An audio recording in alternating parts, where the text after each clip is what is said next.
Good morning, dear students. Welcome to the online class. Today we are going to study the topic on Kerala Co-operative Societies Act 1969. The topics related to affiliation to Apex Society, Section 8A. Cooperative societies to be body a corporate, Section 9. Publication of name by a cooperative society, Section 9A. Change of name of a society, Section 10. Change of liability, Section 11. Subject matter of bylaw, Rule 5. Model bylaw, Rule 6. Period within which society shall commence working, Rule 7. First General Body Meeting, Rule 8. General Body Meeting, Rule 8A. And amendment of bylaw, Rule 9, Section 12. Then another some important topics related to the amendment of bylaw, Section 13 and Section Rule 10, Rule 11, etc. ഇന്നത്തെ ക്ലാസ്സിൽ നമുക്ക് പറയാനുള്ള അല്ലെങ്കിൽ ഞാനിവിടെ introduce ചെയ്യുന്ന സെക്ഷൻസുകളും ടോപ്പിക്സുകളാണ് ഇപ്പോൾ പറഞ്ഞത്. First case പറയുന്നത് അഫിലിയേഷൻ ടു അപെക്സ് സൊസൈറ്റി. കഴിഞ്ഞ ക്ലാസ്സിൽ നമ്മൾ കേരള കോഓപ്പറേറ്റീവ് സൊസൈറ്റീസ് ആക്ടിന്റെ ചാപ്റ്റർ 2 വരുന്ന രജിസ്ട്രേഷൻ, അതുപോലെ തന്നെ അതിന്റെ amendment of bylaw, transfer of assets and liability, ഇതൊക്കെയാണ് പറഞ്ഞത്. അപ്പൊ രജിസ്ട്രേഷൻ എന്ന് പറയുന്ന ഒരു പാർട്ട് മാത്രമേ നമ്മളതിൽ കംപ്ലീറ്റ് ആക്കിയിട്ടുള്ളൂ. അപ്പൊ ഇനി ബാക്കിയുള്ളതെല്ലാം ഈ പറയുന്ന ചാപ്റ്ററിലൂടെ കടന്നു പോകുന്നുണ്ട്. Section 8A deals with the affiliation to Apex Society. That is, a primary cooperative society or a central society may give application to affiliated to Apex Society or Central Society, and such application should be disposed within 60 days. അതായത് ഏതെങ്കിലും ഒരു primary cooperative സൊസൈറ്റിയോ അല്ലെങ്കിൽ central cooperative സൊസൈറ്റിയോ apex സൊസൈറ്റിയിലേക്കോ സെൻട്രൽ സൊസൈറ്റിയിലേക്കോ affiliate ചെയ്യാൻ ഉദ്ദേശിക്കുന്നുണ്ട് എന്നുണ്ടെങ്കിൽ അങ്ങനെ അഫിലിയേഷനുള്ള അപ്ലിക്കേഷൻ അവർ എന്ത് ചെയ്യണം? ഈ പറയുന്ന സൊസൈറ്റിയിലേക്ക് ഫോർവേഡ് ചെയ്യണം. അപ്പൊ അതിനൊരു ഡിസിഷൻ വന്നു കഴിഞ്ഞാൽ വിതിൻ 60 ഡേയ്സിനുള്ളിൽ അങ്ങനെയുള്ള ഒരു അഫിലിയേഷൻ ചെയ്തതായിട്ട് അപ്പെക്സ് സൊസൈറ്റിയും സെൻട്രൽ സൊസൈറ്റിയും അതിലെന്ത് ചെയ്തിരിക്കണം? ഡിസ്പോസ് ചെയ്തിരിക്കണം. ആ റൂളാണ് ഇവിടെ അഫിലിയേഷൻ ടു അപ്പെക്സ് സൊസൈറ്റി എന്ന് പറയുന്നത് കൊണ്ട് ഉദ്ദേശിക്കുന്നത്. ഇനി ഈ അപ്ലിക്കേഷൻ അഫിലിയേഷന് വേണ്ടി ഫോർവേഡ് ചെയ്തു, സെൻട്രൽ സൊസൈറ്റിയോ അപ്പെക്സ് സൊസൈറ്റിയോ ഈ അഫിലിയേഷനെ റെഫ്യൂസ് ചെയ്യാണ് എന്നുണ്ടെങ്കിൽ, അങ്ങനെ റെഫ്യൂസ് ചെയ്ത് കഴിഞ്ഞാൽ ഈ പ്രൈമറി സൊസൈറ്റിക്ക് അതിനെതിരെ ഒരു അപ്പീൽ രജിസ്ട്രാർ മുമ്പാകെ പ്രൊവൈഡ് ചെയ്യാം.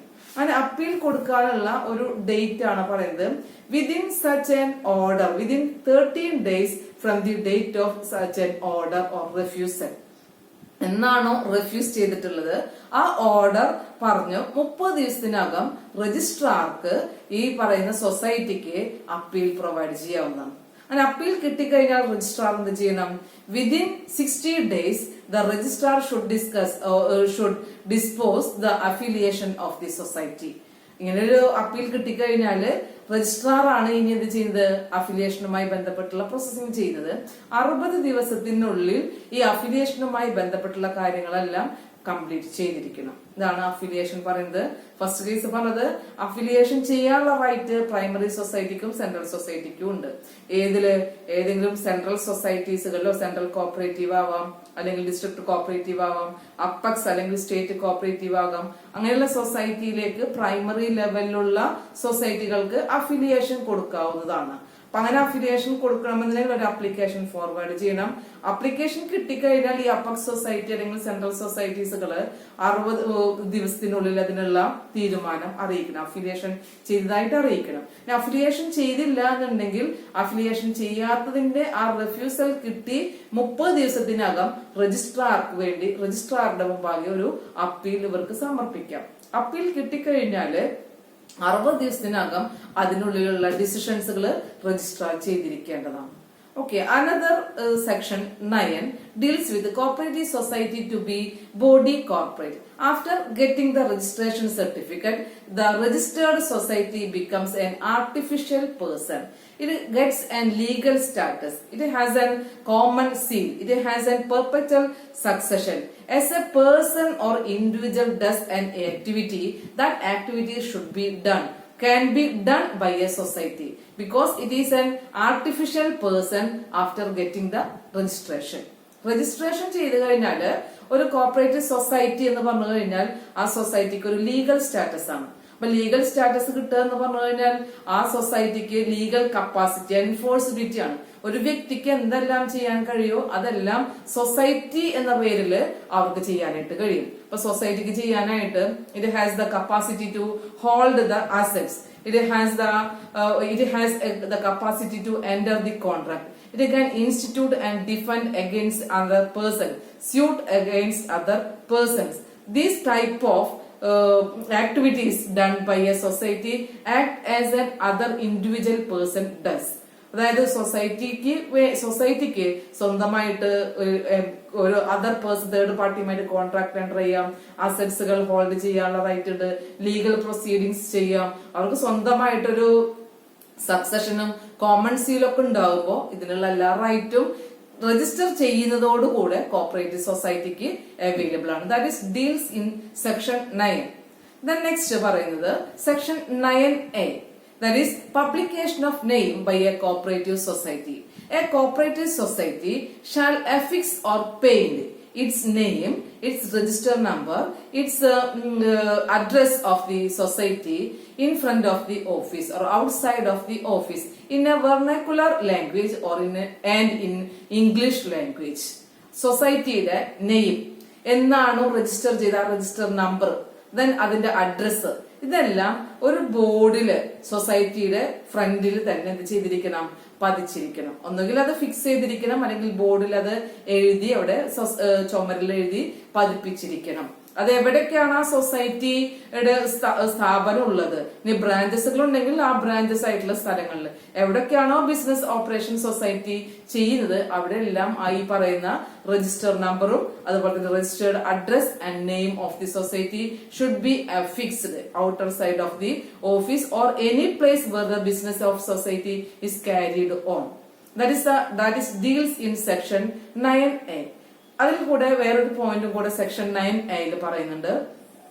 സൊസൈറ്റിക്ക് സ്വന്തമായിട്ട് ഒരു സീൽ എന്ത് ചെയ്യണം, ഉണ്ടാക്കിയിരിക്കണം. അപ്പൊ നമ്മൾ നേരത്തെ പറഞ്ഞതാണ് ബോഡി കോർപ്പറേറ്റ് ആകുമ്പോൾ പെർപ്പസ് സക്സഷൻ ഉണ്ടായിരിക്കും, കോമൺ സീൽ ഉണ്ടായിരിക്കും. അപ്പൊ ഈ കോമൺ സീൽ എന്ന് പറഞ്ഞു കഴിഞ്ഞാല് ആ സീലില് സൊസൈറ്റിയുടെ നെയിം ഉണ്ടായിരിക്കണം, ഒരു എംബ്ലം ഉണ്ടായിരിക്കണം, അതെല്ലാം ചേർത്തുള്ളതായിരിക്കണം സൊസൈറ്റിയുടെ സീൽ എന്ന് പറഞ്ഞു കഴിഞ്ഞാൽ. അപ്പൊ സൊസൈറ്റിയുടെ ഏത് ഡോക്യുമെന്റ്സുകളായി കഴിഞ്ഞാലും അത് ഏത് ബിസിനസ് അഫയേഴ്സുകളായി കഴിഞ്ഞാലും ആ പേപ്പേഴ്സുകളിലോ ഡോക്യുമെന്റ്സുകളിലോ എല്ലാം ചേർക്കേണ്ടത് ഏതായിരിക്കാം, ഈ സീലായിരിക്കാം. അപ്പൊ അങ്ങനെ സീൽ ചെയ്യുമ്പോൾ അതിന്റെ ഈ പറയുന്ന കോമൺ ആയിട്ടുള്ള ഒരു എംപ്ലോ ഉണ്ടായിരിക്കണം, സൊസൈറ്റിയുടെ പേരുണ്ടായിരിക്കണം, സൊസൈറ്റിയുടെ അഡ്രസ് ഉണ്ടായിരിക്കണം. That is it's name shall be engraved on its seal with common emblem and shall have the name and address of the registered office mentioned in its business letters and documents. Society എന്തെല്ലാം legal പ്രൊസീഡിങ്സിന് വേണ്ടി പേപ്പേഴ്സുകളും ഡോക്യുമെന്റ്സുകളും forward ചെയ്യുന്നുണ്ടെങ്കിൽ അതിലെല്ലാം കൊടുക്കേണ്ടത് സൊസൈറ്റിയുടെ ഈ സീലാണ്. ആ സീലിൽ പേരും അഡ്രസ്സും ഫുൾ ഡീറ്റെയിൽസ് ഉണ്ടായിരിക്കണം. അതാണ് സെക്ഷൻ 9A പറയുന്നത്. Another section 10 change the name of the society. A society may change its name by the amendment of the bylaw. The amendment of the bylaw should be done by the registrar after entering the new name in the register of the society and shall amend the certificate of registration accordingly. That is specified in section 10.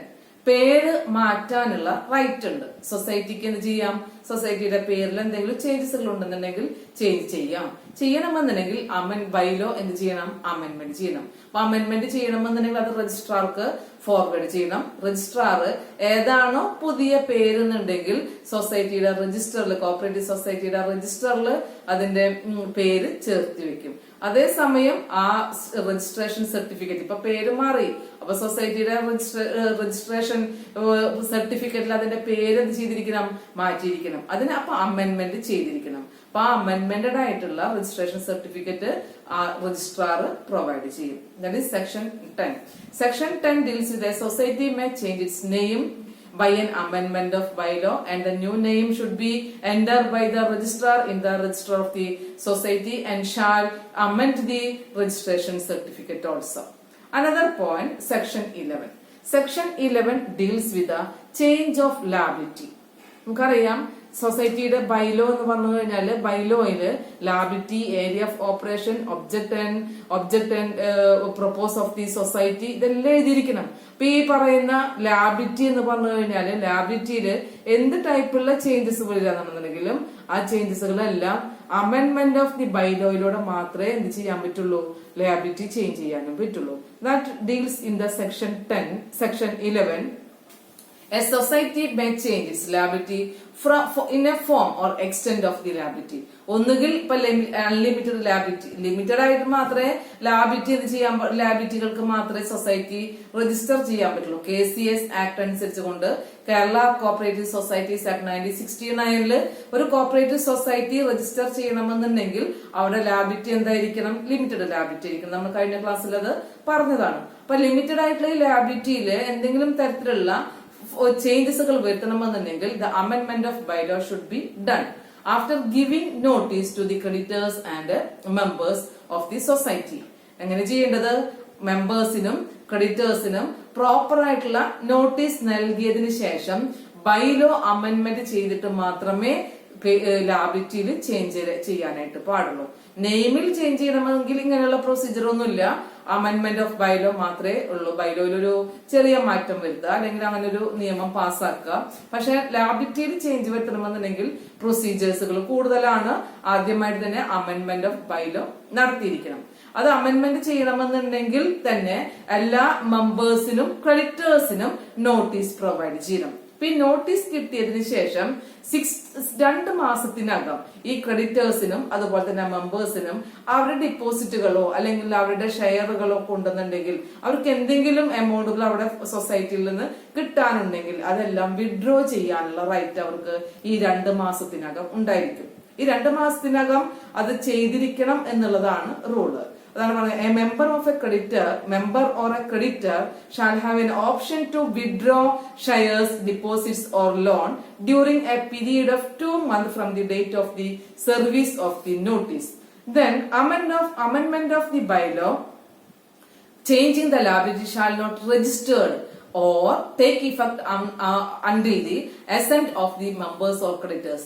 ഇനിയിപ്പോ അവര് 2 മാസത്തിനകം എല്ലാ share ഹോൾഡേഴ്സും means മെമ്പേഴ്സും ക്രെഡിറ്റേഴ്സും ഇതൊക്കെ withdraw ചെയ്തു. പക്ഷെ അങ്ങനെ ആയിക്കഴിഞ്ഞാലും bylaw amendment ചെയ്യാനായിട്ട് സമ്മതിക്കില്ല. അങ്ങനെ അമെന്റ്മെന്റ് ചെയ്യണം എന്നുണ്ടെങ്കിൽ എന്ത് വേണം, എല്ലാ ക്രെഡിറ്റേഴ്സിന്റെയും എല്ലാ മെമ്പേഴ്സിന്റെയും സമ്മതം അറിയിക്കണം. അതായത് സൊസൈറ്റി കൊടുക്കാനുള്ള ഫുൾ ക്ലെയിംസുകൾ കൊടുത്തതിന് ശേഷം മാത്രമേ എന്ത് ചെയ്യുള്ളൂ, അസന്റ് കിട്ടിയിട്ട് ക്രെഡിറ്റേഴ്സിന്റെയും മെമ്പേഴ്സിന്റെയും സമ്മതത്തോടുകൂടെ ലാബിലിറ്റി ചേഞ്ച് ചെയ്തു എന്ന് പറയുന്ന അമെന്റ്മെന്റ് ഓഫ് ബൈലോ രജിസ്ട്രാർ ചെയ്യുന്നു. അങ്ങനെ ചെയ്തെങ്കിൽ മാത്രമേ ആ രജിസ്ട്രേഷൻ വാലിഡ് ആവുള്ളൂ. ഓക്കെ, ഇത്ര 3 പോയിന്റുകൾ ശ്രദ്ധിക്കണം. അതിന് നോട്ടീസ് നൽകിയിരിക്കണം. നോട്ടീസ് നൽകുന്നത് എന്തിനാണ്, അമെന്റ്മെന്റ് ചെയ്യണം എന്ന് പറഞ്ഞുകൊണ്ട്. നോട്ടീസ് കിട്ടിക്കഴിഞ്ഞാൽ ഉടനെ തന്നെ എന്ത് ചെയ്യാം, ഷെയർ ഹോൾഡേഴ്സ് അല്ലെങ്കിൽ മെമ്പേഴ്സ് അല്ലെങ്കിൽ ക്രെഡിറ്റേഴ്സിന് അവരുടെ ഡിപ്പോസിറ്റ്സുകൾ അല്ലെങ്കിൽ ഷെയർസുകൾ ലോൺസുകൾ എന്തുണ്ടെങ്കിലും അത് വിഡ്രോ ചെയ്യാം. ദാറ്റ് ഈസ് എല്ലാ ക്ലെയിം അതിലെന്ത് ചെയ്തിരിക്കണം, സെറ്റിൽ ചെയ്തിരിക്കണം. അങ്ങനെ സെറ്റിൽ ചെയ്തെങ്കിൽ മാത്രം, അതെല്ലാവരും കഴിഞ്ഞു കംപ്ലീറ്റ് ആയി എന്നെങ്കിൽ മാത്രമേ ലാബിലിറ്റി അമെന്റ്മെന്റ് ചെയ്യാനുള്ള ആ ആപ്ലിക്കേഷനില് ബൈലോ അമെന്റ്മെന്റ് ചെയ്തതായിട്ട് പ്രഖ്യാപിക്കുള്ളൂ. അല്ലെങ്കിൽ ആ ബൈലോനെ അമെന്റ്മെന്റ് ചെയ്തിട്ടുള്ള രജിസ്ട്രേഷൻ ചെയ്യണമെന്നുണ്ടെങ്കിൽ he should get the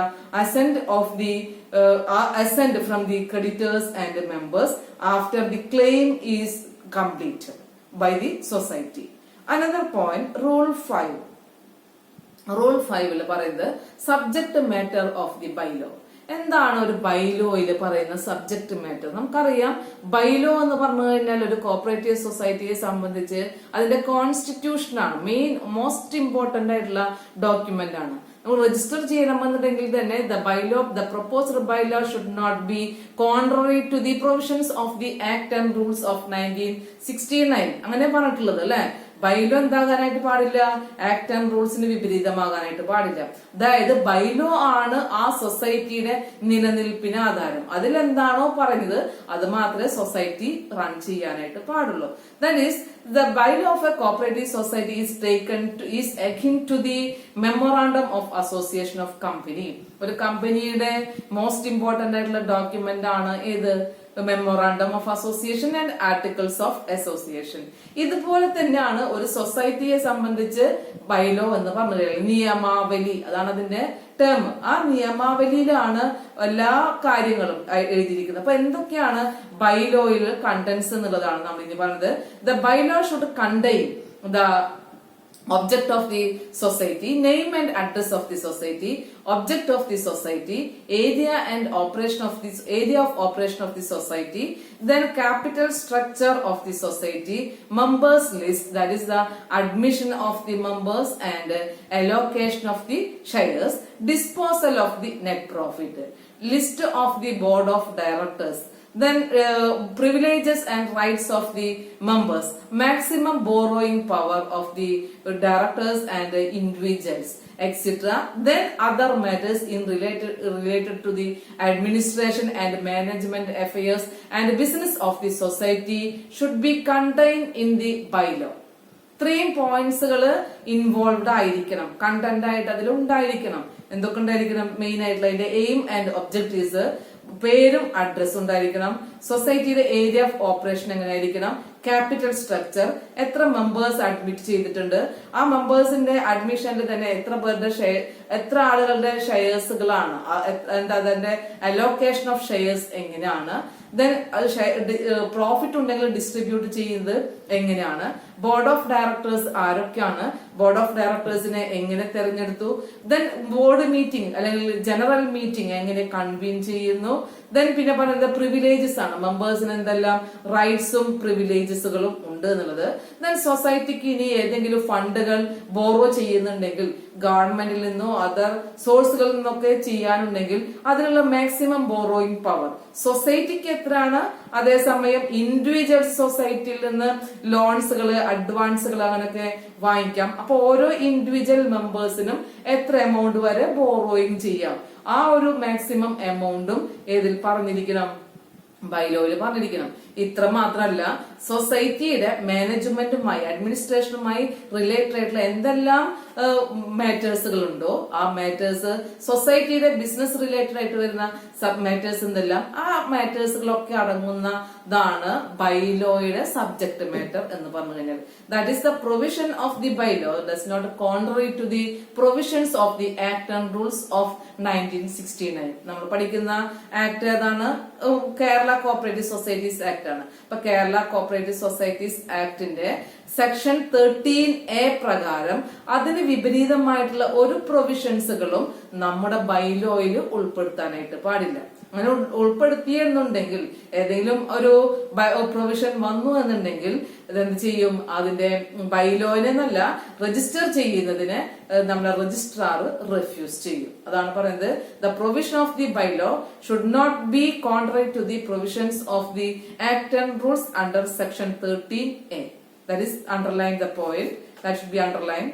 Then another point, that is model bylaw. Model bylaw deals with the rule 6.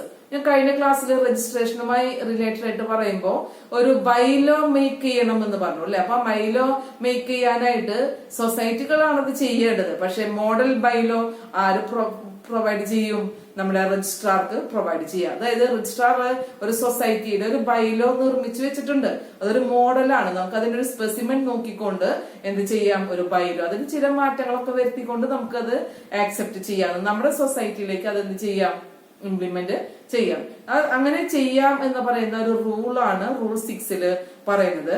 The registrar shall prescribe model bylaw for any class of society, and in such a class the concerned society should adopt those bylaws with the necessary modification with the approval of the registrar. നമുക്ക് model bylaw ഏത് ടൈപ്പിലുള്ള സൊസൈറ്റികൾക്കും, ഏത് type എന്ന് പറഞ്ഞാല് primary society, primary rural development society, central cooperative bank, district ലെവലിലുള്ള സൊസൈറ്റീസുകൾ, ഏത് സൊസൈറ്റികൾക്ക് വേണമെന്നുണ്ടെങ്കിലും ഈ model bylaw adopt ചെയ്യാവുന്നതാണ്. പക്ഷെ ആ അഡോപ്റ്റ് ചെയ്യുമ്പോൾ ആ കൺസേൺഡ് ആയിട്ടുള്ള സൊസൈറ്റികൾക്ക് എന്തെങ്കിലും തരത്തിലുള്ള മോഡിഫിക്കേഷൻ, ക്യാപിറ്റൽ സ്ട്രക്ചറിൽ മാറ്റം ഉണ്ടാവാം, അവരുടെ ഷെയർ അലോക്കേഷനിൽ മാറ്റം ഉണ്ടാവാം, നെറ്റ് പ്രോഫിറ്റ് ഡിസ്ട്രിബ്യൂട്ട് ചെയ്യുന്ന റൂളില് ചേഞ്ചസുകൾ ഉണ്ടാവാം. ഇങ്ങനെയൊക്കെ വരുമ്പോ അതിനെന്ത് ചെയ്യണം? മാറ്റം വരുത്തിയിരിക്കണം. അതിന് മാറ്റം വരുത്തുന്നത് രജിസ്ട്രാറുടെ അപ്രൂവലോടുകൂടെ ആയിരിക്കണം. And the bylaw should be adopted by the any society with the approval of registrar. Another rule deals with Rule 7, period within which society shall commence working. When the society shall commence after getting the registration certificate. That deals in the Rule 7. Rule 7 പറയുന്നത് cooperative സൊസൈറ്റിയുടെ registration കഴിഞ്ഞാല് within 6 monthsനകം എന്ത് ചെയ്തിരിക്കണം? ഈ പറയുന്ന society start ചെയ്തിരിക്കണം. നമ്മള് കമ്പനികളുടെ കേസിലൊക്കെ പറയാറുണ്ട് അല്ലെ, അത് കിട്ടിക്കഴിഞ്ഞാൽ തന്നെ ഇൻകോർപ്പറേഷൻ സർട്ടിഫിക്കറ്റ് കിട്ടിക്കഴിഞ്ഞാൽ തന്നെ പെട്ടെന്ന് തന്നെ ബിസിനസ് റൺ ചെയ്തിരിക്കണം. സൊസൈറ്റിയുടെ കേസുകളിലും ഇത് തന്നെയാണ്. പക്ഷെ ചില കേസുകളിൽ the registrar may extend the working time, that the commencement of the work of the society up to 6 months, further up to 6 months. വേണമെങ്കിൽ വീണ്ടും ഈ 6 months എന്ന് പറയുന്ന ഡ്യൂറേഷനെ ചേഞ്ച് ചെയ്ത് കൊടുക്കാവുന്നതാണ് രജിസ്ട്രാർക്ക്. അല്ലെങ്കിൽ രജിസ്റ്റർ ചെയ്ത് കഴിഞ്ഞാൽ ഉടനെ 6 monthsനകം എല്ലാ കോപ്പറേറ്റീവ് സൊസൈറ്റീസുകളും വർക്കിംഗ് ചെയ്തിരിക്കണം. ഇനി വർക്കിംഗ് ചെയ്ത ആ ഡേറ്റിന് ഒരു ഇമ്പോർട്ടന്റ് ഉണ്ട്. എന്നാണ് സ്റ്റാർട്ട് ചെയ്ത കമൻസ്മെന്റ് ഓഫ് ദി ബിസിനസ് എന്ന് പറഞ്ഞു കഴിഞ്ഞാൽ ഇമ്പോർട്ടന്റ് ഉണ്ട്. അതായത് date of the first general body meeting and date of the admission of the members and allocation of the shares is considered with the date of the commencement of the society. അതായത് first general body meeting വിളിക്കേണ്ടത്, അതുപോലെ തന്നെ ഓരോ മെമ്പർമാരും ഈ സൊസൈറ്റിയിൽ എന്ന് admission എടുത്തു, register ചെയ്യുന്നതിന് മുമ്പ് അഡ്മിഷൻ കിട്ടുന്ന മെമ്പർമാരുണ്ടാവാം. രജിസ്റ്റർ ചെയ്തതിന് ശേഷം പല മെമ്പർമാരും എന്ത് ചെയ്യാം? ഷെയർ കോൺട്രിബ്യൂട്ട് ചെയ്യാം, അതിൽ മെമ്പർമാരായി മാറാം. അപ്പൊ ആ ഡേറ്റിന് എന്നാണോ സ്റ്റാർട്ട് ചെയ്തിട്ടുള്ള ഡേറ്റ്, ആ ഡേറ്റ് വെച്ചുകൊണ്ടാണ് അഡ്മിഷൻ ഓഫ് മെമ്പേഴ്സിന്റെ ഡ്യൂറേഷനെ കൺസിഡർ ചെയ്യുന്നത്. അതുപോലെ തന്നെ അവർക്ക് ഷെയർസുകൾ അലോക്കേറ്റ് ചെയ്യുന്നുണ്ടെന്നുണ്ടെങ്കിലും അലോട്ട് ചെയ്യുന്നുണ്ടെങ്കിലും അതിനുള്ള കൺസിഡറേഷൻ പ്രൊവൈഡ് ചെയ്യുന്നത് ഈ ഡേറ്റ് വെച്ചുകൊണ്ടാണ്. That is deals in the rule 7.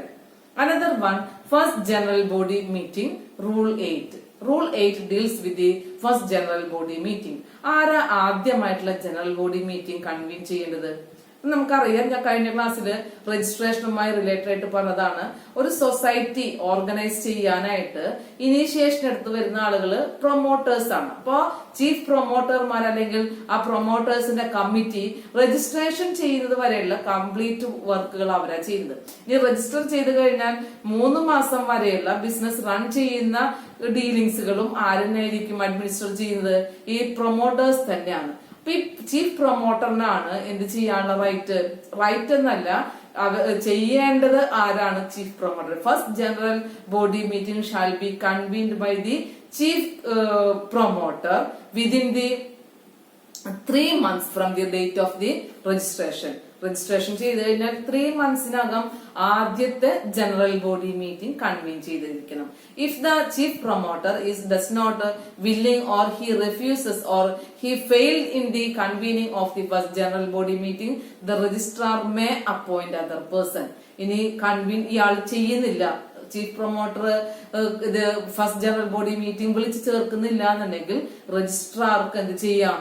ഒരു ആളിനെ അപ്പോയിന്റ് ചെയ്തുകൊണ്ട് ഈ പറയുന്ന annual general body meeting convene ചെയ്യാം. ഈ ആനുവൽ ജനറൽ ബോഡി മീറ്റിംഗിൽ ആനുവൽ അല്ല ഫസ്റ്റ് ജനറൽ ബോഡി മീറ്റിംഗിൽ എന്തെല്ലാം സബ്ജക്റ്റുകളാണ് ഡീൽ ചെയ്യേണ്ടത്, അല്ലെങ്കിൽ അവിടെ ഡിസ്കഷൻ വരുന്ന ടോപ്പിക്സുകൾ എന്തൊക്കെയാണ്, എന്തെല്ലാം അജണ്ട വെച്ചുകൊണ്ടാണ് ഈ ഫസ്റ്റ് ജനറൽ മീറ്റിംഗ് കൺവീൻ ചെയ്യുന്നത്. First one, the election of the president of the meeting. ആദ്യമായിട്ട് ആരെയാണോ പ്രസിഡന്റ് ആയിട്ട് ഇലക്ട് ചെയ്യുന്നത് അത് നോക്കണം. ഇനിയിപ്പോ നമ്മൾ രജിസ്റ്റർ ചെയ്ത് കഴിഞ്ഞു, അപ്പൊ രജിസ്റ്റർ ചെയ്തിട്ടുള്ളതിന്റെ രജിസ്റ്റേർഡ് ബൈലോ അതുമായി ബന്ധപ്പെട്ടുള്ള റെക്കോർഡ്സുകൾ ഇതെല്ലാം റീഡ് ചെയ്യണം, അത് വായിക്കണം. ഉറക്കെ എല്ലാ മെമ്പേഴ്സിന്റെ മുമ്പാകെയും അത് വായിച്ചിരിക്കണം.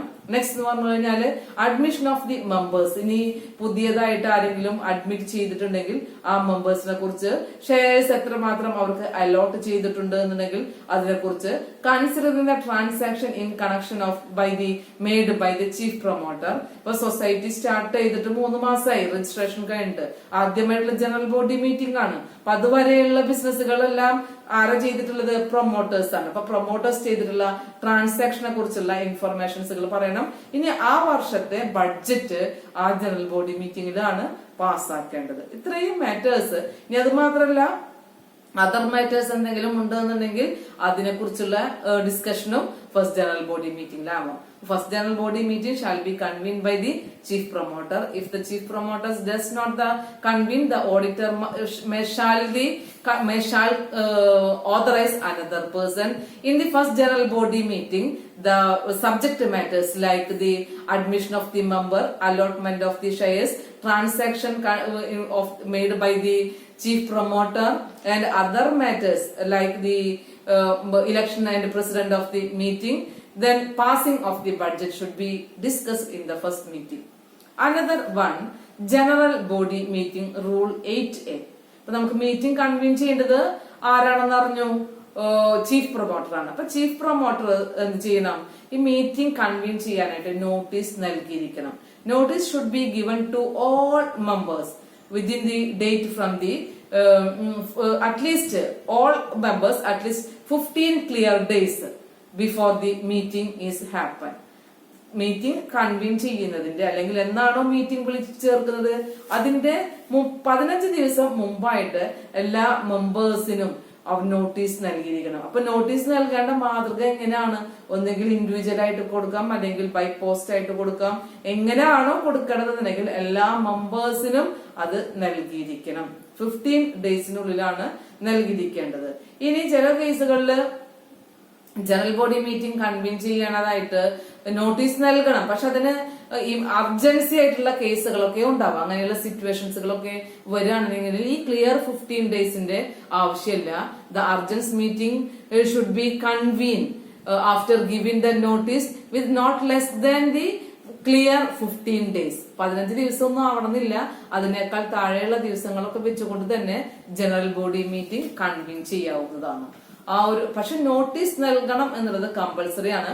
നോട്ടീസില് എന്താണോ അതില് അജണ്ട, എന്തെല്ലാം ഡിസ്കഷൻസുകൾ വരുന്നുണ്ടോ, അതുപോലെ തന്നെ ഏത് ഡേറ്റിനാണ് മീറ്റിംഗ് കൺവീൻ ചെയ്തത്, അതിന്റെ വെന്യൂ, പ്ലേസ് എവിടെയാണോ, അതെല്ലാം ആ നോട്ടീസിൽ ഇൻഫർമേഷൻ പ്രൊവൈഡ് ചെയ്തിരിക്കണം. That rules is related in the rule 8A, general body meeting. Another one, amendment of the bylaw. That is the most important point of the act, okay, CS Act. That is amendment of bylaw of society, section 12 rule 9. Section 12 rule 9 amendment പറയുന്നുണ്ട്. അപ്പൊ പല ആക്ടുകളും നമ്മൾ പഠിച്ചപ്പോൾ, അതായത് multi state cooperative societies ആക്ടുകളൊക്കെ പറയുമ്പോൾ അവിടെയൊക്കെയും നമ്മൾ പഠിച്ചതാണ് bylaw amendment ചെയ്യണമെന്നുണ്ടെങ്കിൽ അതെന്തായിരിക്കണം? ജനറൽ ബോഡി മീറ്റിംഗ് കൺവീൻ ചെയ്യണം. 2/3 of the members should be present and voting in the general meeting. Any provision or all provision of the bylaw may be amended by the society by resolution passed in the general body meeting, and 2/3 of the members should be present and voting. ഈ ബൈലോയിലെ ഏത് provision വേണമെങ്കിലും, അല്ലെങ്കിൽ എല്ലാ പ്രൊവിഷൻസുകളും എല്ലാ സെക്ഷൻസുകളും മാറ്റാം, change ചെയ്യാം. പക്ഷെ അതിനെല്ലാം അമെന്റ്മെന്റ് ചെയ്യണമെന്നുണ്ടെങ്കിൽ റെസൊല്യൂഷൻ ഉണ്ടായിരിക്കണം. റെസൊല്യൂഷനില് ജനറൽ ബോഡി മീറ്റിംഗിൽ വന്നു ചേർന്നിട്ടുള്ള 2/3 ആയിട്ടുള്ള മെമ്പേഴ്സ് പ്രസന്റ് ആയിട്ടുള്ളവര് വോട്ടിംഗ് ചെയ്തെങ്കിൽ മാത്രമേ ആ റെസൊല്യൂഷൻ വാലിഡ് ആവുള്ളൂ. ഇനി ജനറൽ ബോഡി മീറ്റിംഗ് കൺവീൻ ചെയ്യണം അല്ലെ? അത് എന്തിനു വേണ്ടിയാ? ബൈലോ അമെന്റ്മെന്റ് ചെയ്യാനായിട്ട്. അപ്പൊ അതിനുള്ള ഇൻഫർമേഷൻ കൊടുത്തിരിക്കണം, എല്ലാ മെമ്പേഴ്സിനും കൊടുത്തിരിക്കണം. അപ്പൊ എങ്ങനെയാണ് ആ ഇൻഫർമേഷൻ ഇന്റിമേഷൻ അറിയിക്കുക എന്നുള്ളത് ഈ റൂളിൽ സ്പെസിഫൈ ചെയ്ത് പറഞ്ഞിട്ടുണ്ട്. ഒന്നുകിൽ ബൈ പേഴ്സൺ, അല്ലെങ്കിൽ registered post, or speed post, or courier service. ഇങ്ങനെയൊക്കെയാണ് അവരെ ഇൻഫോർമേഷൻ ചെയ്യേണ്ടത്. അതിന് മറ്റൊരു റൂള് പറയുന്നത് 500 മെമ്പർമാർക്ക് താഴെയുള്ള സൊസൈറ്റികളാണ് എന്നുണ്ടെങ്കിലാണ് ഇങ്ങനെയുള്ള അമെന്റ്മെന്റിനെ കുറിച്ചുള്ള ഒരു ജനറൽ ബോഡി മീറ്റിംഗ് കൺവീൻ ചെയ്യുന്നുണ്ട് എന്ന് പറയുന്ന ഇൻഫർമേഷൻ അറിയിക്കാനായിട്ട് ഈ മോഡുകൾ ഉപയോഗിക്കേണ്ടത്. ഒന്നുകിൽ വ്യക്തികൾ നേരിട്ട് പോയി പറയാം, അല്ലെങ്കിൽ courier സർവീസിലൂടെയോ by പോസ്റ്റിലൂടെയോ registered posto speed പോസ്റ്റിലൂടെയോ മെമ്പേഴ്സിനെ ഇത് കമ്മ്യൂണിക്കേറ്റ് ചെയ്യും. ഇനി 500 മെമ്പേഴ്സിനേക്കാൾ കൂടുതലാണ് എന്നുണ്ടെങ്കിലോ, അങ്ങനെയാണെന്നുണ്ടെങ്കിൽ ഇങ്ങനെ ചെയ്യാനായിട്ടല്ല നിയമം അനുവദിക്കുന്നത്. അതായത് ആ സൊസൈറ്റിയുടെ ഏരിയ ഓഫ് ഓപ്പറേഷൻ എവിടെയാണോ ആ പരിധിക്കുള്ളിൽ ഏറ്റവും കൂടുതൽ സർക്കുലേറ്റ് ചെയ്യുന്ന ദിനപത്രങ്ങൾ ഏതൊക്കെയെന്നുള്ളത് നോക്കുക. ആ ഡെയിലീസുകളിൽ ഇൻഫർമേഷൻ സർക്കുലേറ്റ് ചെയ്തിരിക്കണം. അത് പ്രാദേശികമായി ഉള്ള ഭാഷകളിൽ 2 ദിനപത്രങ്ങളിൽ എന്ത് ചെയ്തിരിക്കണം, ഇന്റിമേഷൻ നൽകിയിരിക്കണം. അതാണ് മറ്റൊരു റൂൾ പറയുന്നത്. 500-നേക്കാൾ കുറവാണെങ്കിൽ ഈ പറയുന്ന registered post, speed post, courier service or by person എന്ന് പറയുന്ന കമ്മ്യൂണിക്കേഷൻ മോഡ് യൂസ് ചെയ്യാം. 500-നേക്കാൾ കൂടുതലാണ് എന്നുണ്ടെങ്കിൽ ഇതുപോലെയുള്ള ഏരിയ ഓഫ് ഓപ്പറേഷനിൽ കൂടുതൽ സർക്കുലേറ്റ് ചെയ്യുന്ന 2 ദിനപത്രങ്ങളിലാണ് കൊടുക്കേണ്ടത്. കൂടാതെ എങ്ങനെയും കൂടെ കൊടുക്കണം, അതാണ് പറയുന്നത്. The information should, the notice of the board of the branches of the society. സൊസൈറ്റിയുടെ എവിടൊക്കെ ബ്രാഞ്ച് ഉണ്ട് അവിടൊക്കെ നോട്ടീസ് ബോർഡിൽ ഇങ്ങനെയുള്ള അമെന്റ്മെന്റ് ഓഫ് ബൈലോ ഉണ്ടെന്നുള്ള ഇൻഫർമേഷൻ അറിയിക്കണം. ഇനി branches of the district cooperative bank, district cooperative ബാങ്കിന്റെ ബ്രാഞ്ചസുകളിൽ, പിന്നെ ലോക്കൽ ബോഡീസുകൾ, പഞ്ചായത്ത് അങ്ങനെയുള്ള ഏരിയാസുകളിൽ assistant registrar, circle cooperative union, ഇങ്ങനെയുള്ള സ്ഥലങ്ങളിലെല്ലാം ഈ അമെന്റ്മെന്റ് ചെയ്യുന്നു എന്ന് പറയുന്നതിനെ കുറിച്ചുള്ള ഇൻഫർമേഷൻ പ്രൊവൈഡ് ചെയ്തിരിക്കണം. എങ്കിലേ എല്ലാ മെമ്പർമാരും അറിയുള്ളൂ. കാരണം ഒരു ഡെമോക്രാറ്റിക് മാനേജ്മെന്റും വോളണ്ടറി ഫോർമേഷൻ ഒക്കെ ആയിട്ടുള്ള ഒരു സൊസൈറ്റിയാണ്. അപ്പൊ അവിടെ ഒരു ഡിസ്ക്രിപ്ഷൻ ചില ആളുകൾക്ക് മാത്രം എടുക്കാനായിട്ട് പാടില്ല. കാരണം ബൈലോ എന്ന് പറയുമ്പോൾ മോസ്റ്റ് ഇമ്പോർട്ടന്റ് ആയിട്ടുള്ള ഒരു ഡോക്യുമെന്റ് ആണ്. ആ ഡോക്യുമെന്റിൽ എന്ത് മാറ്റങ്ങൾ വരുന്നുണ്ടെങ്കിലും അതെല്ലാം ആരറിഞ്ഞിരിക്കണം, ഈ പറയുന്ന അധികാരികളും അറിഞ്ഞിരിക്കണം, മെമ്പർമാരും അറിഞ്ഞിരിക്കണം. മെമ്പർമാർ അറിയുന്നതിന് വേണ്ടിയാണ് ഇത്തരത്തിലുള്ള ഒരു സർക്കുലേഷൻ ചെയ്യണം എന്ന് പറയുന്ന റൂള് സെക്ഷൻ 12 and റൂൾ 9 പറയുന്നത്. അനദർ പോയിന്റ് പറയുന്നത് amendment of the bylaw will be valid after getting the registration of the amendment of bylaw. അതായത് അമെന്റ്മെന്റ് ചെയ്തു എന്നുള്ളതിന് ആകെ ഒരു തെളിവ് എന്താണ്, ഈ അമെന്റ്മെന്റ് ചെയ്തിട്ടുള്ളതിന്റെ രജിസ്റ്റർ ചെയ്ത് കഴിഞ്ഞാൽ registration of the amendment of the bylaw. After the registration of the amendment of the bylaw, the amendment of bylaw is valid unless it is not invalid. It is not valid. Registration ചെയ്തിരിക്കണം. അപ്പൊ registration ചെയ്യുമ്പോൾ amendment ചെയ്യുന്നതിന്റെ കാരണം എന്താണെന്നുള്ളതിനെ കുറിച്ചുള്ള details ഒക്കെ ഉണ്ടായിരിക്കണം. ഇതാണ് rule പറയുന്നത്. നെക്സ്റ്റ്, ഇനി അമെന്റ്മെന്റ് ഓഫ് ദി ബൈലോ ചെയ്യണമെന്നുണ്ടെങ്കിൽ ഒരു സൊസൈറ്റി രജിസ്റ്റർ ചെയ്യാനായിട്ട് എന്തെല്ലാം കണ്ടീഷൻസുകളുണ്ടോ ആ കണ്ടീഷൻസുകളെല്ലാം പാലിച്ചിരിക്കണം. മറ്റൊരു റൂളാണ് പറയുന്നത്, വെറുതെ അങ്ങ് പോയിട്ട് അമെന്റ്മെന്റ് ചെയ്യാനായിട്ട് പറ്റില്ല. രജിസ്ട്രേഷൻ എന്തൊക്കെ ചെയ്യാനുണ്ടോ, എന്താ രജിസ്ട്രേഷൻ ചെയ്യാനുള്ളത്, അപ്ലിക്കേഷൻ ഫോം പ്രൊവൈഡ് ചെയ്യണം, മെമ്പേഴ്സ് സൈൻ ചെയ്തിരിക്കണം. 25 മെമ്പേഴ്സ് ആണ് അവിടെ സൈൻ ചെയ്യേണ്ടത് അല്ലെ. ലിസ്റ്റ് ഓഫ് മെമ്പേഴ്സിന്റെ ഇതുണ്ടായിരിക്കണം, ബാങ്ക് ഡീറ്റെയിൽസ്, അങ്ങനെ പറയുന്ന ഒരുപാട് പ്രൊസീജിയറുകളുണ്ട്. ഇതുപോലെ തന്നെയുള്ള ഒരു പ്രൊസീജിയർ എവിടെയും വരും, ബൈലോ അമെന്റ്മെന്റ് ചെയ്യുന്ന കേസിലും വരും. That is the condition to be satisfied with the amendment of bylaw is similar to the conditions of the registration of the society. Okay. Another point പറയുന്നത്, നമുക്ക് ഇപ്പൊ അമെന്റ്മെന്റ് ചെയ്യാനുള്ള ഈ പറയുന്ന കണ്ടീഷൻസുകളൊക്കെ ആയി. അപ്പൊ അത് ഇനി ആരെ അറിയിക്കണം, രജിസ്ട്രാറിനെ അറിയിക്കണം. അപ്പൊ ആരാ രജിസ്ട്രാറിനെ അറിയിക്കേണ്ടത്, എന്തെല്ലാം പ്രോസസിംഗ് ചെയ്തുകൊണ്ടാണ് ഇങ്ങനെ അറിയിക്കേണ്ടത് എന്നുള്ളതാണ് പറയുന്നത്. The proposal for the amendment of the bylaw shall be submitted to the registrar within 1 month from the date of the general body meeting and should be signed by the chief secretary and 2 committee members.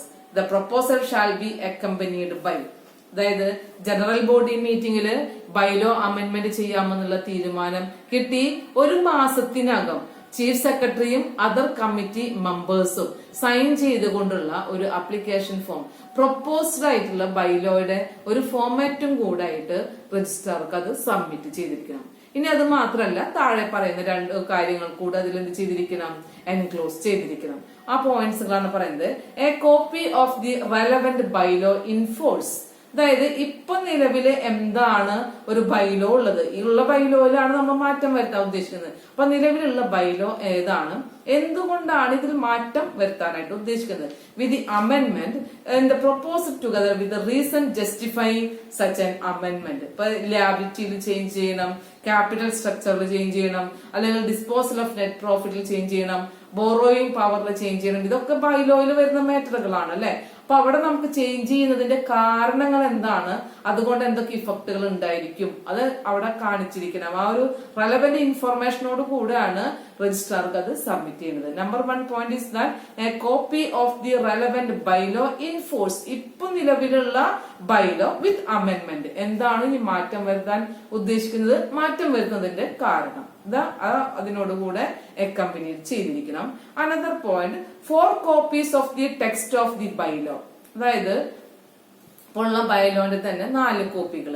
ആ 4 കോപ്പികളില് അതായത് ഇപ്പൊ committee members ആണ് sign ചെയ്തിട്ടുള്ളത് അല്ലെ. Committee മെമ്പേഴ്സിന് പകരമായിട്ട് സൊസൈറ്റിയുടെ officers ഉണ്ടായിരിക്കും. ആ ഓഫീസേഴ്സിൽ 4 പേര് സൈൻ ചെയ്തിട്ടുള്ള ബൈലോസും കൂടെ സമർപ്പിച്ചിരിക്കണം. അതായത് അവിടെ അഡ്മിനിസ്ട്രേഷൻ ചെയ്യുന്ന കമ്മിറ്റി ജനറൽ ബോഡിയിലല്ലാതെ വരുന്ന ഓഫീസേഴ്സ് ഉണ്ട്. ആ ഓഫീസേഴ്സ് ആക്ട് പ്രകാരം ആരൊക്കെയാണോ ഒഫീഷ്യൽസ് എന്നുണ്ടെങ്കിൽ അതിൽ 4 പേരെങ്കിലും സൈൻ ചെയ്തിട്ടുള്ള 4 കോപ്പിയാണ് പിന്നീട് അത് സമർപ്പിക്കേണ്ടത്. ഇനി കൂടാതെ നമുക്ക് അമെൻമെന്റ് ചെയ്യാനായിട്ട് എന്ത് വേണം, ഫീസ് കൊടുക്കണം. അത് കാരണം ഈ ബൈലോ അമെന്റ്മെന്റ് ചെയ്യണമെന്നുണ്ടെങ്കിൽ രജിസ്ട്രേഷൻ ചെയ്യണം. അപ്പൊ രജിസ്ട്രേഷൻ ഒരു ഫീസ് ഉണ്ട്. നമ്മൾ രജിസ്റ്റർ ചെയ്യുമ്പോൾ ഫീസ് കൊടുക്കണമെന്ന് കഴിഞ്ഞ ക്ലാസ്സിൽ പഠിച്ചതാണ്. അപ്പൊ ഈ അമെന്റ്മെന്റ് ചെയ്യുമ്പോൾ അതിൽ വരുന്ന രജിസ്ട്രേഷൻ ഫീസും ഈ പ്രൊപ്പോസലിനോട് കൂടെ സബ്മിറ്റ് ചെയ്തിരിക്കണം. അപ്പൊ അതിനുള്ള ഫീസാണ് പറയുന്നത് ട്രഷറി ചലാൻ ഫോർ ₹500. 500 രൂപയാണ് ഇതിന്റെ അമെന്റ്മെന്റ് ചെയ്യാനുള്ള രജിസ്ട്രേഷൻ വരുന്ന ചാർജ്. ഇനി SC ST അല്ലെങ്കിൽ വിമൺ ആയിട്ടുള്ള എന്റർപ്രണേഴ്സ് അങ്ങനെ വരുന്ന കേസുകളൊക്കെ ആണെന്നുണ്ടെങ്കിൽ അവർക്ക് ₹50 മാത്രം അമെന്റ്മെന്റിന് കൊടുത്താൽ മതി. ഓക്കെ. അപ്പോ രജിസ്ട്രേഷൻ ബൈലോ അമെന്റ്മെന്റ് ചെയ്യാനുള്ള ആ ആപ്ലിക്കേഷനോട് കൂടെ കൊടുക്കേണ്ട കോപ്പീസുകളാണ് നമ്മൾ ഇതുവരെ പറഞ്ഞത്. ഇനി എന്താ ഇപ്പൊ നമ്മുടെ രജിസ്ട്രേഷനുള്ള അല്ലെങ്കിൽ അമെന്റ്മെന്റ് ചെയ്യാനുള്ള ആപ്ലിക്കേഷൻ ഇപ്പൊ ആരുടെ കയ്യിലായി, രജിസ്ട്രാറുടെ കയ്യിലായി. അപ്പൊ രജിസ്ട്രാർക്ക് അത് കിട്ടിക്കഴിഞ്ഞാൽ ഇനി രജിസ്ട്രാർ എന്താ ചെയ്യേണ്ടത് എന്നുള്ളതാണ്. അതായത് അപ്പക്സ് സൊസൈറ്റിയോ സെൻട്രൽ സൊസൈറ്റിയോ ഒക്കെയാണ് ഇതുപോലെ അമെന്റ്മെന്റിന് വേണ്ടി അപേക്ഷിച്ചത് എന്നുണ്ടെങ്കിൽ the registrar shall consult with the state cooperative union. സ്വന്തമായിട്ട് രജിസ്ട്രാർ ചെയ്യാനായിട്ട് പാടില്ല. സ്റ്റേറ്റ് കോഓപ്പറേറ്റീവ് യൂണിയനുമായിട്ട് എന്ത് ചെയ്യണം, ഒരു ഡിസ്കഷൻസുകളൊക്കെ നടത്തണം. ആരുടെ കേസുകളാണെങ്കിൽ അപ്പക്സ് സൊസൈറ്റിയോ സെൻട്രൽ സൊസൈറ്റിയുടെയോ ബൈലോ ആണ് അമെന്റ്മെന്റ് ചെയ്യാൻ ഉദ്ദേശിക്കുന്നതെങ്കിൽ രജിസ്ട്രാർ അത് കിട്ടിക്കഴിഞ്ഞാൽ ഉടനെ തന്നെ എന്ത് ചെയ്തിരിക്കണം, സ്റ്റേറ്റ് കോഓപ്പറേറ്റീവ് യൂണിയനുമായിട്ട് ഒരു കൺസൾട്ടേഷൻ നടത്തിയിരിക്കണം. ഇനി അതർ സൊസൈറ്റിയാണ്, അതായത് അപ്പക്സും അല്ല സെൻട്രലും അല്ല, അപ്പൊ പിന്നെ അതായിരിക്കും പ്രൈമറി സൊസൈറ്റികളൊക്കെ ആണെങ്കിൽ സർക്കിൾ കോഓപ്പറേറ്റീവ് യൂണിയനുമായിട്ടാണ് ഡിസ്കഷൻ ചെയ്യേണ്ടത്. എന്നിട്ട് മാത്രം രജിസ്റ്റർ ചെയ്യാനായിട്ട് അനുവദിക്കുന്നുള്ളൂ. നെക്സ്റ്റ് എന്ന് പറഞ്ഞു കഴിഞ്ഞാല് ഈ സൊസൈറ്റീസുകൾക്കൊക്കെ ബാങ്കുമായി റിലേറ്റഡ് ഉള്ള ഫിനാൻഷ്യൽ ആയിട്ടുള്ള ക്ലെയിംസുകളോ ഡ്യൂസുകളോ ഒക്കെ ഉണ്ട് എന്നുണ്ടെങ്കിൽ the registrar should consult with the financing bank. അതായത് മറ്റു സോഴ്സുകളിൽ നിന്നൊക്കെ എന്ത് ചെയ്യാം, ഒക്കെ ബോറോ ചെയ്യാന്ന് പറഞ്ഞു അല്ലെ. അപ്പൊ അങ്ങനെയുള്ള എന്തെങ്കിലും ഫിനാൻഷ്യൽ ആയിട്ടുള്ള മാറ്റേഴ്സ് ഉള്ള സൊസൈറ്റി ആണെന്നുണ്ടെങ്കിൽ the registrar should consult with the financing bank before the amendment of the bylaw. ഇപ്പൊ 3 പോയിന്റ് പറഞ്ഞു. സ്റ്റേറ്റ് കോഓപ്പറേറ്റീവ് യൂണിയനുമായിട്ട് കൺസൾട്ട് ചെയ്യണം, സർക്കിൾ കോഓപ്പറേറ്റീവ് യൂണിയനുമായിട്ട് കൺസൾട്ട് ചെയ്യണം, ഫിനാൻസിംഗ് ബാങ്കുമായിട്ട് കൺസൾട്ട് ചെയ്യണം. അതായത് കൺസേൺഡ് ആയിട്ടുള്ള ഓരോ സൊസൈറ്റിയുടെയും ഫീച്ചേഴ്സ് അനുസരിച്ചുകൊണ്ടാണ് ഇവരുമായിട്ട് കൺസൾട്ട് ചെയ്യേണ്ടത്. അനദർ പോയിന്റ്, ഇനി ഇപ്പോ കൺസൾട്ട് ചെയ്തതിന് ശേഷം സൊസൈറ്റി രജിസ്റ്റർ ചെയ്യുന്നതിന് സാറ്റിസ്ഫൈഡ് ആണ് എന്നുണ്ടെങ്കിൽ നമ്മൾ കഴിഞ്ഞ ക്ലാസ്സിൽ പറഞ്ഞതുപോലെ തന്നെ ഈ അമെന്റ്മെന്റ് രജിസ്റ്റർ ചെയ്തു എന്നുള്ളത് അല്ലെങ്കിൽ ബൈലോ അമെന്റ്മെന്റ് ചെയ്തു എന്നുള്ളതിനെ കുറിച്ചുള്ള ഒരു രജിസ്ട്രേഷൻ അവർക്ക് നൽകാവുന്നതാണ്.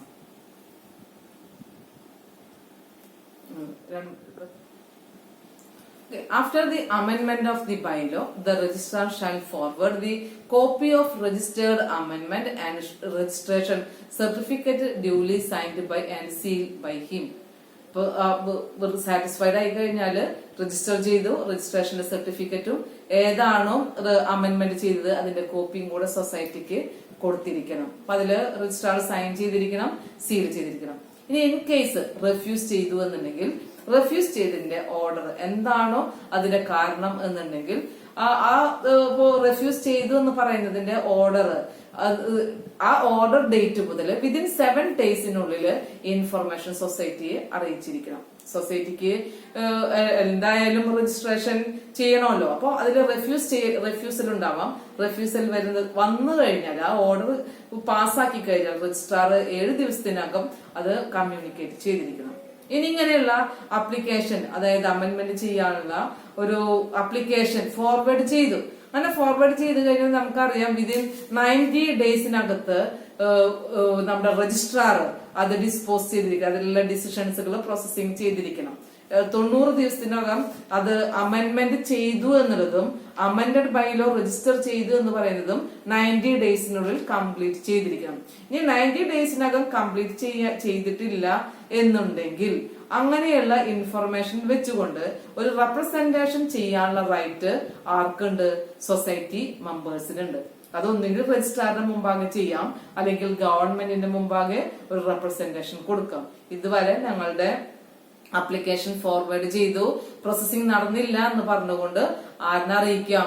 ഗവൺമെന്റിനെയോ രജിസ്ട്രാറിനെയോ അറിയിക്കാം. ഇനി അങ്ങനെ ഒരു റെപ്രസെന്റേഷൻ കിട്ടിക്കഴിഞ്ഞാൽ the registrar or the government as the case may be shall within 60 days from the date of the receipt of such representation issue direction to the concern to dispose of the same. അതായത് government ആണോ അല്ലെങ്കിൽ registrar ആണോ അവർക്ക് അങ്ങനെയുള്ള ഒരു representation കിട്ടിക്കഴിഞ്ഞാൽ 60 ദിവസത്തിനകം തീരുമാനം ഉണ്ടാക്കിയിരിക്കണം. ഇപ്പോ നമ്മൾ കഴിഞ്ഞ ക്ലാസ്സിൽ പഠിച്ചതാണ് ഡിപ്പാർട്ട്മെന്റൽ ആയിട്ടുള്ള രജിസ്ട്രാർമാര് രജിസ്റ്റർ ചെയ്ത് കൊടുക്കേണ്ട സിറ്റുവേഷൻസുകളുണ്ട്. അതായത് ഹാൻഡ്ലൂം സൊസൈറ്റി, കൊയർ സൊസൈറ്റി, അങ്ങനെയുള്ള ഫങ്ഷണൽ ആയിട്ടുള്ള കോഓപ്പറേറ്റീവ് സൊസൈറ്റികളാണെന്നുണ്ടെങ്കിൽ അതിന്റെ കൺസേൺഡ് ഡിപ്പാർട്ട്മെന്റുകളാണ് ഇതിനു വേണ്ടി എന്ത് ചെയ്യേണ്ടത്? ഓതറൈസ്ഡ് ആയിട്ടുള്ളത് രജിസ്ട്രേഷൻ ചെയ്യാനുണ്ട്. അപ്പോ ഈ രജിസ്ട്രാറും ഗവൺമെന്റും അവർക്കാണ് ഡയറക്ഷൻ കൊടുക്കുന്നത്. ആ ഡയറക്ഷൻ പ്രകാരം 60 ദിവസത്തിനുള്ളിൽ ആ കൺസേൺഡ് അതോറിറ്റി ഈ അമെന്റ്മെന്റ് ചെയ്യുന്നതുമായി ബന്ധപ്പെട്ടുകൊണ്ടുള്ള എല്ലാ ഡിസിഷൻസുകളും ചെയ്തിരിക്കണം, അല്ലെങ്കിൽ അതിന്റെ പ്രോസസിംഗ് ചെയ്തിരിക്കണം. അതാണ് ഈ റൂളില് പറയുന്നത്. ലാസ്റ്റ് പറയുന്ന റൂൾ ഇത്രയാണ്.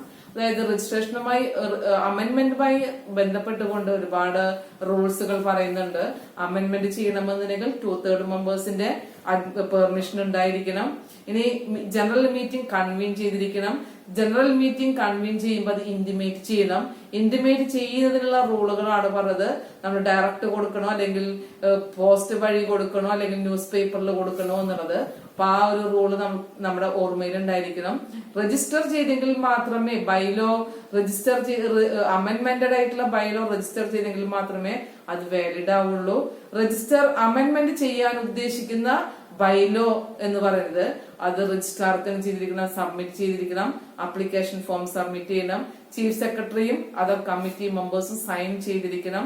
ചില ഡോക്യുമെന്റ്സുകൾ കൂടെ അതിനോടുകൂടെ വെക്കണം. അതായത് 1 copy of the relevant of the bylaw with amendment and with the proposed bylaw together with the reason.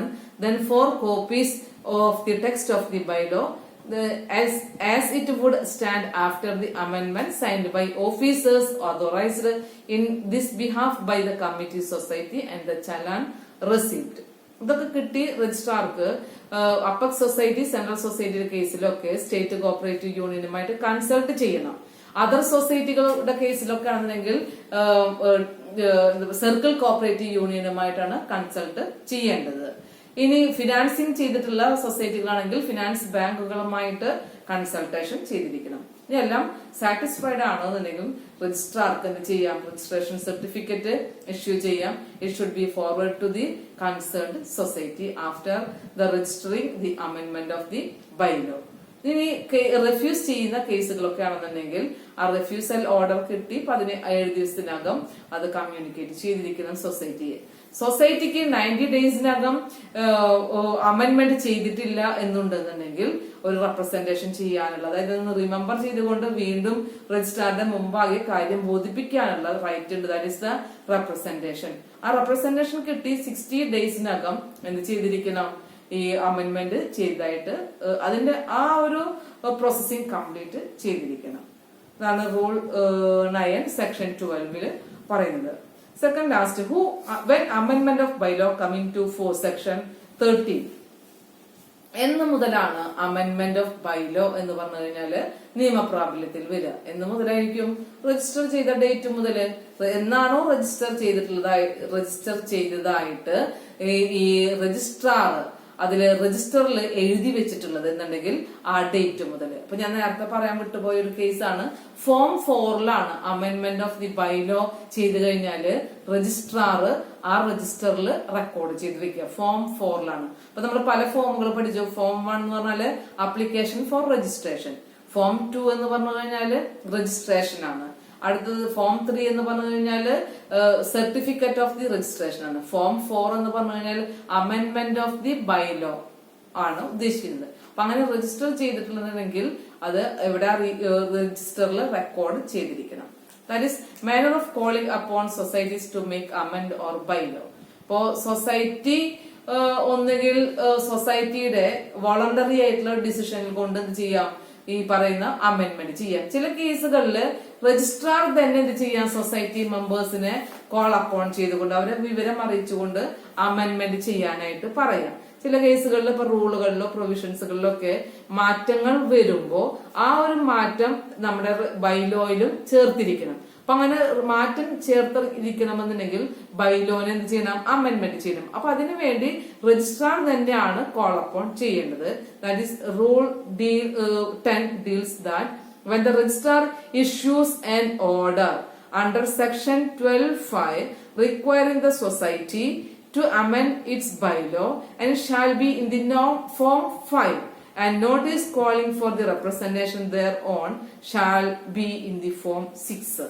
Voluntary അല്ല, രജിസ്ട്രാർ വിളിച്ചുകൊണ്ട് അമെന്റ്മെന്റ് ചെയ്യണം എന്ന് പറയുകയാണെങ്കിൽ അത് ചെയ്യേണ്ടത് ഫോം 5ലാണ്. മറ്റേതാണെങ്കിൽ ഫോം 4ലാണ്. അതുപോലെ തന്നെ നോട്ടീസ് നൽകേണ്ടതും ഫോം 6 പ്രകാരമാണ്. Last point, registrar to keep record names and address of the address and bylaw of the society. Rule 11. അതായത് registrar shall maintain a register in the form 4 showing the name and address of the society and the date of the registration of bylaw and the amendment. Copy of amendment of bylaw has to be kept with the original bylaw. അതായത് ഇപ്പോ സൊസൈറ്റികളെല്ലാം registration വരും. അപ്പൊ അതിനെ കുറിച്ചുള്ള എല്ലാ ഇൻഫർമേഷൻസുകളും രജിസ്റ്ററിൽ ചെയ്തിരിക്കണം, entry ചെയ്തിരിക്കണം, അത് മെയിൻറ്റെയിൻ ചെയ്യണം. അപ്പൊ അതിന്റെ ഫേമിന്റെ നെയിം എന്താണ്, ഫേം അല്ല, സൊസൈറ്റി നെയിം, അഡ്രസ് എന്നാണോ രജിസ്റ്റർ ചെയ്തിട്ടുള്ളത്. അതുപോലെ ഏതെങ്കിലും സൊസൈറ്റി അമെന്റ്മെന്റ് ചെയ്യാൻ കൊണ്ടുവരികയാണെന്നുണ്ടെങ്കിൽ ആ ബൈലോ അമെന്റ്മെന്റ് ചെയ്തതിന്റെ ഡേറ്റും അവർക്ക് ആ സർട്ടിഫിക്കറ്റ് ഇഷ്യൂ ചെയ്തതിന്റെ ഡേറ്റും ഇതെല്ലാം ചെയ്തിരിക്കണം. ഇനി എല്ലാ സൊസൈറ്റീസുകളും അതുപോലെ തന്നെ രജിസ്ട്രാറും അമെന്റ്മെന്റ് ചെയ്തിട്ടുള്ളതും അമെന്റ്മെന്റ് ചെയ്യുന്നതിന് മുമ്പുള്ള ബൈലോയുടെ കോപ്പി സൂക്ഷിച്ചിരിക്കണം. അത് കമ്പൽസറി ആണ്. സൊസൈറ്റി ചെയ്തു കഴിഞ്ഞാൽ അത് അമെന്റഡ് ആയിട്ടുള്ള സർട്ടിഫിക്കേഷൻ ഉണ്ടായിരിക്കും. പക്ഷെ അവരെന്ത് ചെയ്തിരിക്കണം, അമെന്റഡ് ആയിട്ടുള്ള ബൈലോയും പഴയ ബൈലോയും സൂക്ഷിച്ചിരിക്കണം. രജിസ്ട്രാറും അത് കീപ്പ് ചെയ്തിരിക്കണം എന്നുള്ളതാണ് റൂൾ 11 പറയുന്നത്. ഇന്നത്തെ ക്ലാസ്സിൽ ഇത്രയും പോയിന്റ്സ് പറയുന്നുള്ളൂ. നമുക്ക് നെക്സ്റ്റ് ക്ലാസ്സിൽ ലാബിലിറ്റിയുടെ ചേഞ്ചസിനെ കുറിച്ച് പറയാം. Okay, thanks.